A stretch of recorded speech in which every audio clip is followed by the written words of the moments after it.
Race. So in the Bible, the Christian life is likened to a race. Uh, when we read 1 Corinthians chapter 9, verse 24, it states, "Know ye not that they which run in the race run all, but one receiveth the prize? So run, that ye may obtain." Then we have Hebrews chapter 12, verse 1, "Wherefore seeing we also are compassed about with so great a cloud of witnesses, let us lay aside every weight and the sin which does so easily beset us, and let us run with patience the race that is set before us." So why are we told to run this race? So that we can obtain a prize. Well, the answer is very simple. The simple answer is this: it is because though we may go through suffering, we may fall down to the sin that every now and again that so easily besets us, we are commanded to keep running this race that God has set before us until the very end. I'm gonna give you all a story about a time I ran a literal race. When I was in high school, I was a track star. I played football. I got recruited to play Division 1 in football, but I also got recruited to play Division 1 in track and field. I was a runner. That was my favorite sport at that time. So when I was in high school, I told you this story a little bit before, but when I was in high school, I was a track star. I still hold the records at my high school that haven't been broken. And the events I ran were the 100 meters, the 200 meters, and the 4x100 meters. Do y'all know those events? I know the 2 and the 1, but not the. Okay, the 4x100 is the relay. Yeah. Yeah. So my special event, my favorite event, the event that it was almost a guarantee that I'll come in the first place, it was the 200 meters. That was my favorite event. I love hitting the curve. Yeah. And so when it was time, well, this was probably my junior year of high school, right? And at that time, I'm really hitting a certain peak. This is when I really realized that, okay, I could really take track a little bit more serious. Because I'll come in first place in every event, from invitationals and all that stuff. So in our league, in our conference, we had our rival school, Salesian. And Salesian, they actually came in first place the year before, my sophomore year. Even though we were projected favorite to come in first in the 100 meters, 200 meters, and the relay.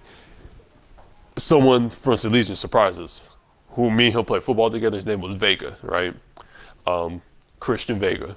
And he surprised everybody, came in first place in the 100 meter, came in first place in the 200 meters last year. So I was thinking about him when it was time to play him in our league, our conference game. And so he was my adversary, right? In football, he was my adversary. And on the track field, that was my rival. That was my adversary. And so when it was time to run the 200 meters, my special event, I had thoughts that made me not focus to finish to finish the race, aka obtain the prize. I was focused on beating Vega, not finishing the race. I just wanted to beat Vega. I was tunnel vision on that, and was worried about how fast, and if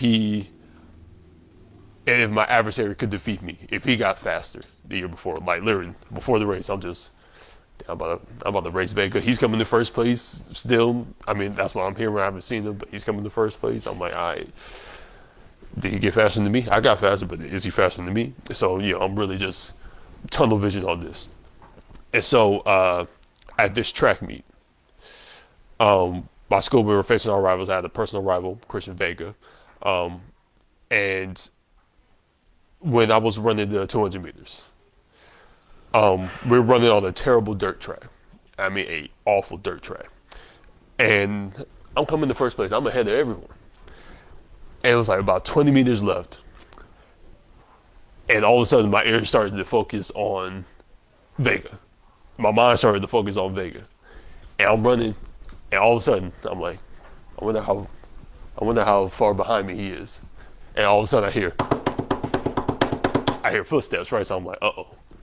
And again, my ears just focus on, I'm only 20 minutes, like, literally, I'm not that far from the finish line, and I'm just hearing footsteps. I'm like, oh no. And so I started to wonder while running how close is Vega behind me. I started to hear his footsteps, and as a result, I lost my footsteps. I lost my footing, and I fell down. And I mean, I ate it. I, doo, doo, doo, and slid on that dirt track. And so, while everyone passed me by, right? So coming in, I was first place, and now I'm in last, right? While everyone ran past me, I kept my face on the dirt. Now, the odd thing about this was when I fell down, I was still in my lane. I didn't fall outside the lane. If I fell outside the lane, either I would have gotten deducted points or I could have been disqualified, but I still was in my lane when I fell down. Therefore, I was still able to continue to run and finish the race. However, laying there, my pride of wanting to come in first place, thinking that, oh, I've been coming in first place all season. I'm so fast. But also worrying about my adversary defeating me, and now I have to face the shame, the embarrassment in front. I mean, there's a crowd there. I'm filled with shame. I'm embarrassed. I had to face that from falling down and now coming in last place. As much as I just wanted to walk off that track, what I did was, after I sat there for a smooth 2 minutes, like, I rose up, finished the race, right? Finished the race, and then I stormed off, right? Now, though I rose up from the dirt, I could have easily just quit. I could have sat there in the dirt and easily just 20 minutes left, just walked off, and went home without completing my duty, which was to finish the race. Another thought is that I could have easily quit in the middle of the race if I saw that my adversary was ahead of me, right? You see this in other sports where you're down by 20 points and you're just like, I don't even care no more. Put me on the bench, coach, I don't care. And you see that sometimes. People just quit in the middle of the game. I could have easily done the same thing. I'm so tunnel vision of beating Vega. If he would have got in front of me and I see that he's about to win, I could just easily just stop and I'm done. Life doesn't matter. I'm supposed to beat him. And so I could have easily quit in the middle of the race if I saw my adversary was ahead of me. But I will ask you this. Quitting in the middle of the race because you are losing. Again, losing is a metaphor for suffering. Does that qualify you to receive a prize? Does quitting qualify you to receive a prize? No? What do you think? No? No? Cool. For sure. Whether you come in first, second, or third place, you can't even obtain a participation trophy either if you quit in the middle of the race. And so, would y'all answer? No? Yes. The answer is no. The answer is no. Because if I would have quit that race, I would have been disqualified. What does disqualify mean? It means deprived or deprived of qualifications or rendered unfit.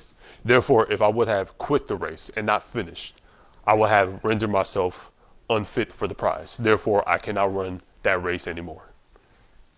Furthermore, if I was to quit, it would have been clearly for selfish reasons. A good coach, he doesn't train you just to win. A good coach trains you to finish, right? He trains you to finish everything all the way through. Whether you're playing basketball and you're doing layup drills, he trains you to finish all the way through. When you play, I mean, even in basketball practice, right? They train you to play until that clock hits zero. Football, play until that clock hits zero. When you run the track, whenever you see a track runner, you ever see them do at the finish line? Well, we're trained to finish all the way through. And that's what a good coach does. He trains you to finish everything all the way through the finish line. If you ever notice this, your good coach, he trains even the slowest runners or the worst players. Why? And again, those players may not ever come in first place. Everybody knows that. The player probably even knows that, and the coach probably knows that. But this is another biblical principle that we read in Ecclesiastes chapter 9, verse 11. I returned and saw under the sun that the race is not to the swift, nor the battle to the strong, neither yet bread to the wise, nor yet riches to men of understanding, nor yet favor to men of skill, but time and chance happeneth to them all.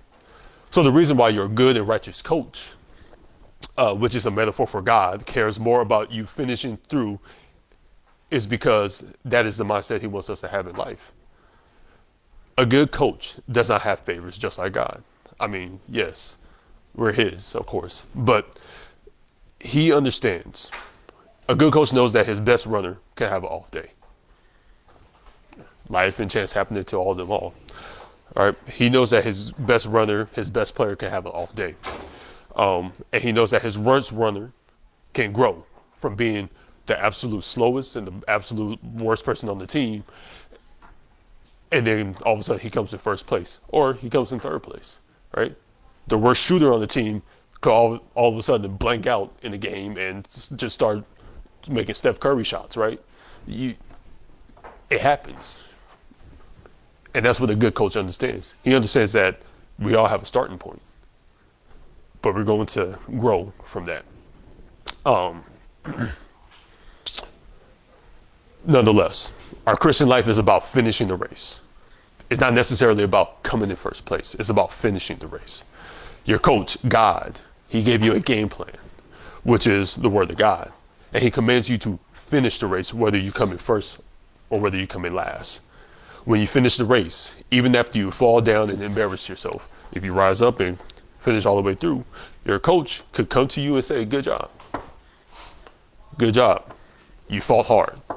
Whether you win or lose, you fought hard. You didn't quit.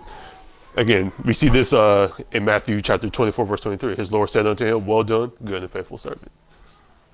That's what you do when you just finish through. Work hard and finish through. You gave it all you got. You listen to your coach. You followed his game plan. You may have fell down, but you rose again to finish your race, like how your coach wanted to.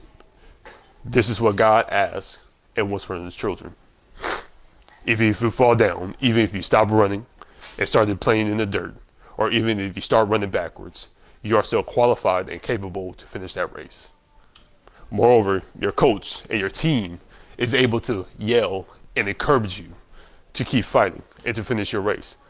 When I fell down during that track meet, and I'm on the ground just, oh, woe is me, woe is me, woe is me. Guess what? I still hear my coach, Reg, get up. You're still in the race. Reg, get up. I hear some of my teammates, come on, Reggie, get up. Get up, come on, you got it. I got up. I finished through. My team was still able to encourage me when I fell down. We can liken this to the Apostle Peter. For example, in the Gospels, we know that the Apostle Peter was very zealous for Christ and even stated that he would never deny him. But Christ told him that he would deny him thrice. And while Jesus was on trial, Peter did that. He denied him thrice. And Peter was devastated at what he did to the Lord, whom he loved dearly. And Peter decided to what? I go a fishing. He decided to walk away in sorrow. He went a fishing and ended up back where he was before Jesus called him. However, Jesus came to him after he rose from the dead. While Peter was fishing, and Peter heard that it was the Lord, he girded his fish's coat unto him, for he was naked, and then cast himself into the sea, right? And as the story ends, we know that Peter became a powerful person that God was able to, or powerful preacher that God was able to use to spread the gospel of Christ, which resulted in many nations being converted and gifted with eternal life. Now, if we were to compare this to a race, many people will probably think Peter quit. No, Peter didn't quit. Peter did not quit. He pretty much just ran backwards. He was embarrassed. He felt that he let his coach down, right? That's how he felt. He let his coach down. He fell down, embarrassed himself. Just like some of the other disciples who were there. When we read John chapter 21, we can't forget that Peter was not the only one that was sorrowful and lost some hope when Christ died. But though Peter ran backwards, Jesus was able to come back and bring him back or turn him back around and make him run forward. This means if Peter was running the race, he would have fell down because he was running backwards. In embarrassment, Peter, the runner, felt ashamed because he felt as if he let his coach down, which is in contrast to the selfish runner who quits the race because they didn't come in first place. Because Peter did not quit, Jesus, his coach, was still able to coach him and get him to turn around and run in the right direction to finish that race. Now, if one quits the race and walks off of the track and disqualifies himself from that race, can your coach, and will your coach who knows the rules, who abides by the rules, call for you to finish the race? He can't. You're disqualified. You walked off the race in the middle of the race. You're in the parking lot crying. You can't. Your coach can't do nothing for you. You're in the middle of a basketball game. You're down by 5. You can't make a shot. You get upset, and you just walk off in the middle of the court into the locker room, take off your jersey, walk outside. The game is over, and y'all end up winning the game. It was a championship game. Can you win that? Get that trophy? Probably not. You quit on your team. You quit on your team. Why would your coach even want you to take a team picture with you? You quit on the team. You did not endure to the very end. So the coach will not call for you to finish the race because you're no longer on the team. You negated yourself from being punished in practice, right? You can have a temper tantrum, and when you go to practice, your coach can punish you. Many times that happened to me, especially when I played football. Had a bad game, and then Monday comes for practice, we get chewed out by the coach. But if I quit, I'm not even gonna give my coach the satisfaction. I'm not even gonna give you the satisfaction, coach. You will not punish me. I quit, right?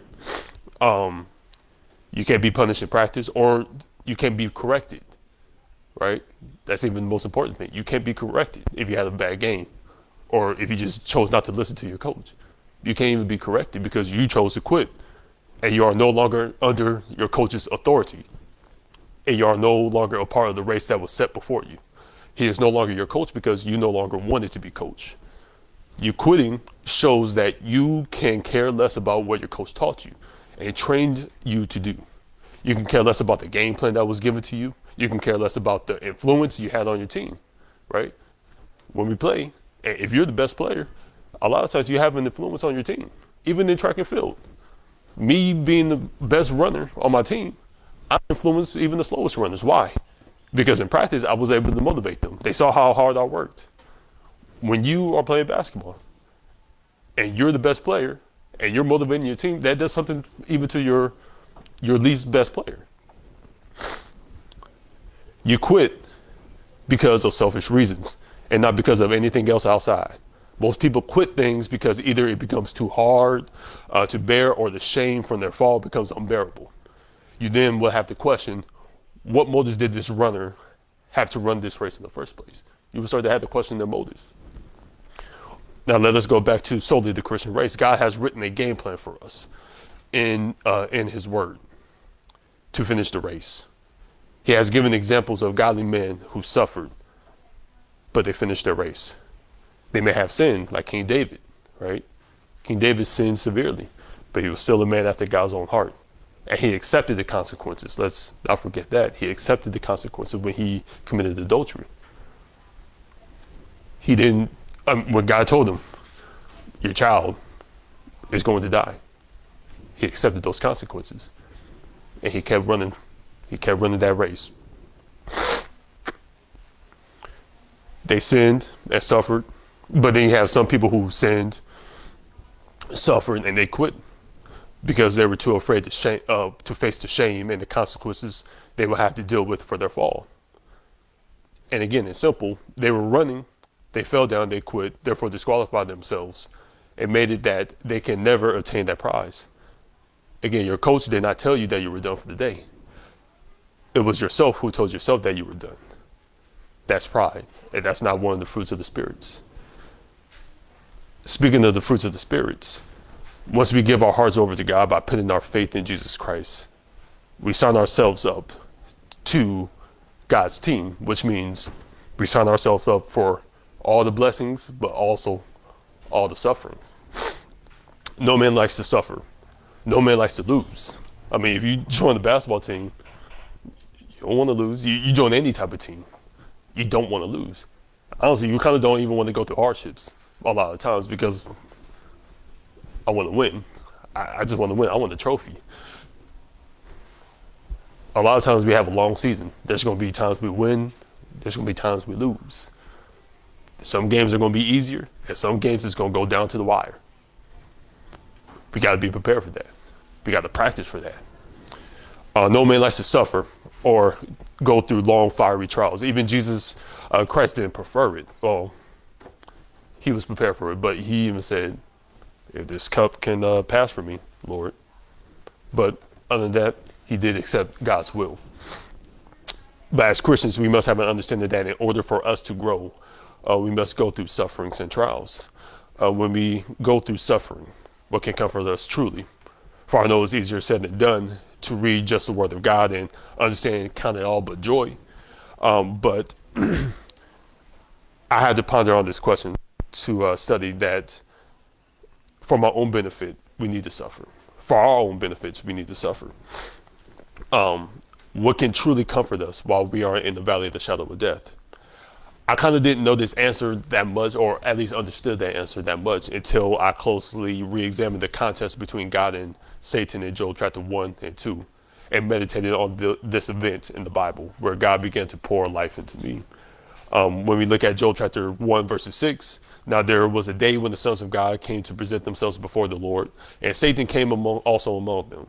And the Lord said unto Satan, Whence comest thou? Then Satan answered the Lord and said, From going to and fro in the earth, and from walking up and down in it. And the Lord said unto Satan, Hast thou considered my servant Job, that there is none like him in the earth, a perfect and an upright man, one that feareth God and eschewed evil? Then Satan answered the Lord and said, Doth Job fear God for naught? Hast not thou made a hedge about him, and about his house, and about all that he hath on every side?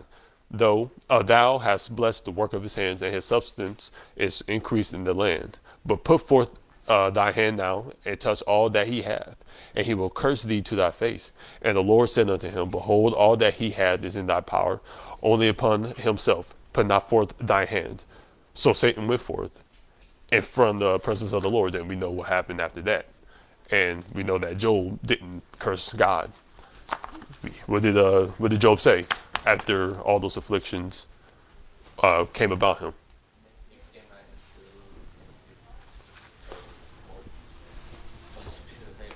Blessed be the name of the Lord, right? And even when Satan came the second time to and challenged God, see, okay, that didn't work. But let me touch him. All right, you can touch him, just don't kill him. Satan did that. And did Job curse God? No.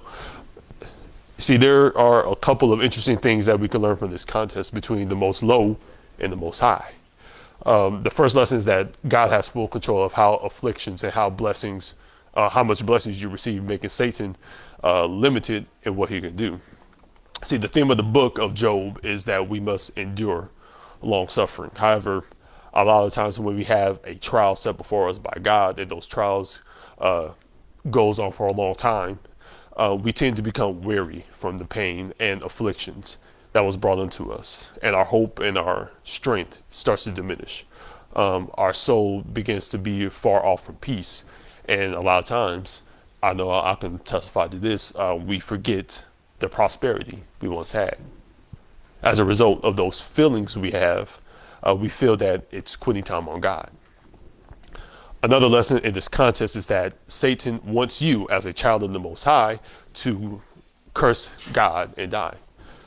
Satan even tried to speak through Job's wife, and she told him in Job chapter 2 verse 9, then said his wife unto him, Dost thou still retain thine integrity? Curse God and die. Again, right there is what Satan's game plan is for the children of God. He wants the children of God to curse God and die. One would have to ask, why would God allow his adversary to try and get his children to be tempted to curse God and die? As Christians, we must remember one thing. God is not the one that tempts us. Secondly, God allows us to go through trials because there are actually spiritual benefits to them.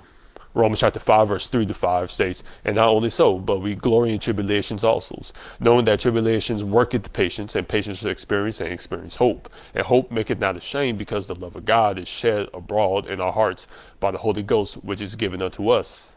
So let me add another layer to this.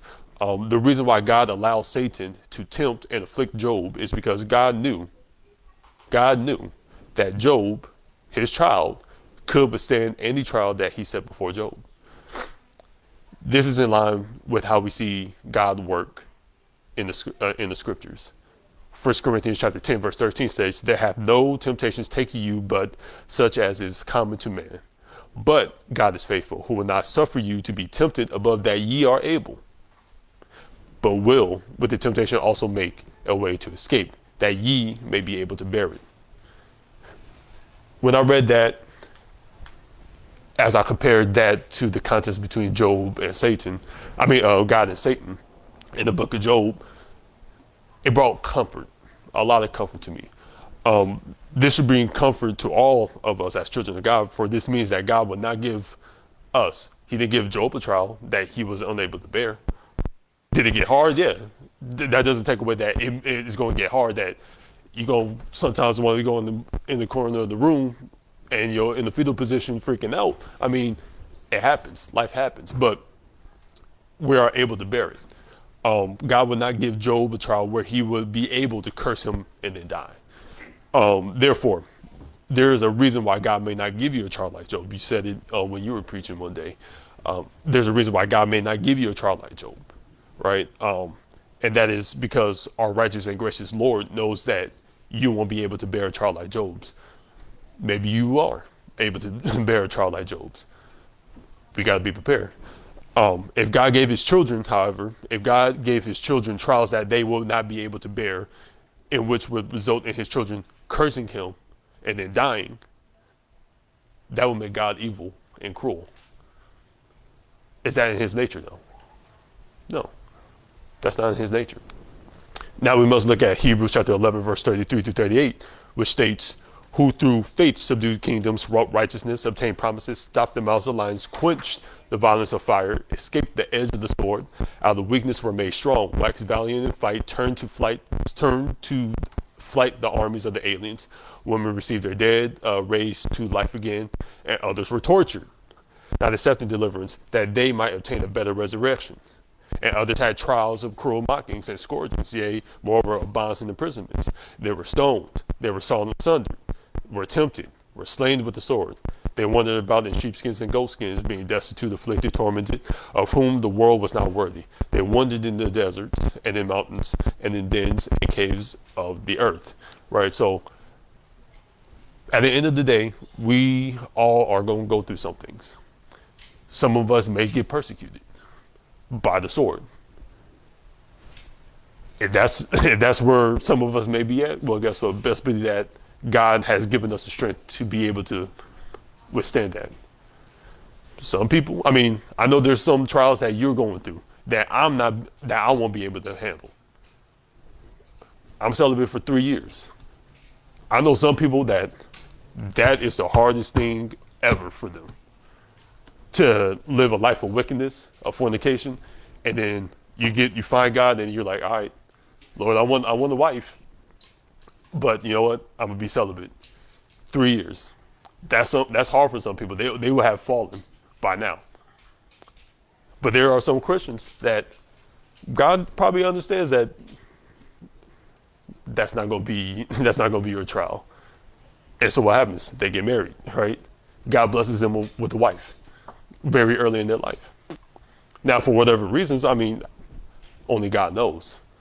But there's a reason why some people go through certain trials and some others don't. Now, again, this does not mean that you won't endure hardness ever, but it does mean that some Christians are made for enduring certain types of suffering, whether that may be persecutions or going to prison or being physically tortured or being made public mockings or being persecuted publicly. But again, the best part of this is that we don't know. We don't know what we can endure until we go through those certain trials. Only God knows. Only God truly knows if we are able to endure a certain type of trial. And if he sets a certain trial before us, rest assured that we will be able to handle it because he knows that we will be able to handle it. So furthermore, if God would have given Job a trial that he will be unable to bear, again, that means that God will be allowing Satan to be proven correct and God will be wrong. Again, is that in God's nature? No, it's not in God's nature. That we read throughout the scriptures. If you are a true child of God, God will not give you a trial and allow temptations that will ultimately make you curse him and die. But if you're not his, and what's his name, brother Chris, he gave me the best explanation. He said, if you're not his child, I mean, God's not going to deal with them like how he deals with us. He wants us to be stronger. But if you're not his child and you belong to the world, that means you are Satan. And Satan has no problem getting you to the point where you can curse God and die. And we see it all the time as we go soul winning. We see it all the time. Again, brothers, when we go through sufferings as children of God, another benefit of suffering is that we are sharing a fellowship with Christ, right? There is not anything we are tempted with that Christ wasn't tempted with as well. Keep in mind and hold this dear to your hearts that Satan tried to tempt God to break his fast. He tried to tempt God to cast himself down from the pinnacle. But what did Jesus do? It is written. It is written. It is written. And that was the solution that we must follow, that God gives us. Right? Jesus was tempted, but he endured those temptations because he told Satan, it is written. He trusted in the word. He trusted in God's plan. James chapter 1, verses 12 to 13. Blessed is the man that endureth temptations. For when he is tried, he shall receive the crown of life, which the Lord hath promised to them that love him. Let no man say, when he is tempted, I am tempted of God. For God cannot be tempted with evil, neither tempted he any man. So again, we must endure. To endure, it means to last, to continue in the same state without perishing, to remain, to abide. Another definition is to bear with patience, to bear without opposition or sinking under the pressure. The fruit of long suffering is what was produced from Job after that trial, after Job's trial was all said and done.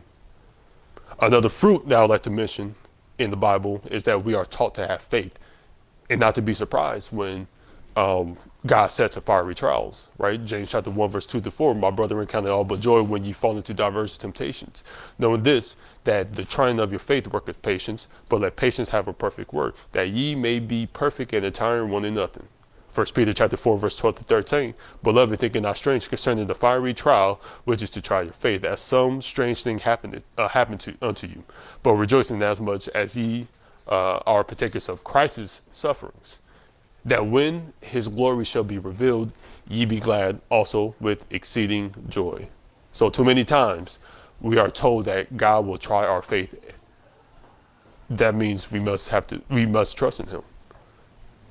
When Job's faith was being tried in the fire, Job said something that should show who his faith belonged to. Job chapter 23 verse 10 states, but he knoweth, and this is what Job says, but he knoweth the way that I take. When he hath tried me, I shall come forth as gold. Job understood that his faith is the most valuable treasure God wants from you. And if you give God your faith in him, then he will make sure your faith comes forth out as gold. Gold that is tried in the fire comes out uninjured. This means that God will try your faith in the fire, but it will not perish because you gave your faith and he will make your faith glorious and perfect for him. 1 Peter chapter 6 verse 9, wherein ye greatly rejoice through now for a season, if need be, ye are in heaviness through manifold temptations, that the trial of your faith being much more precious than of gold that perishes, though it be tried with fire, might be found unto praise and honor and glory at the appearing of Jesus Christ, whom having not seen ye love, in whom, though now ye see him not, yet believing ye rejoice with joy unspeakable and full of glory, receiving the end of your faith, even the salvation of your souls. So when one is a true child of God, their faith is unable to perish. in the trial because our faith is much more precious and valuable than gold. Therefore, the child of God, though it may be tough and they may feel as if they want to die or that they want to quit that race, they will not, because their faith has helped them endure the long suffering trials. Enduring trials and suffering is a huge sign for a child of God. However, for those who are not his, instead of enduring the trial, that is to try their faith, so they may come forth out as gold, they burn up like the chaff that the wind driveth away. Therefore, someone who quits in the middle of the race, middle of that fiery trial, they show that they had no faith in the Most High, who promised that he will preserve those who are his. Psalm chapter 41 verse 2, the Lord will preserve him and keep him alive, and he will be blessed upon the earth, and thou wilt not deliver him unto the will of his enemies.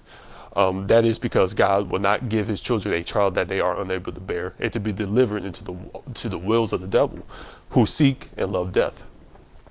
Remember, the Christian race is about finishing.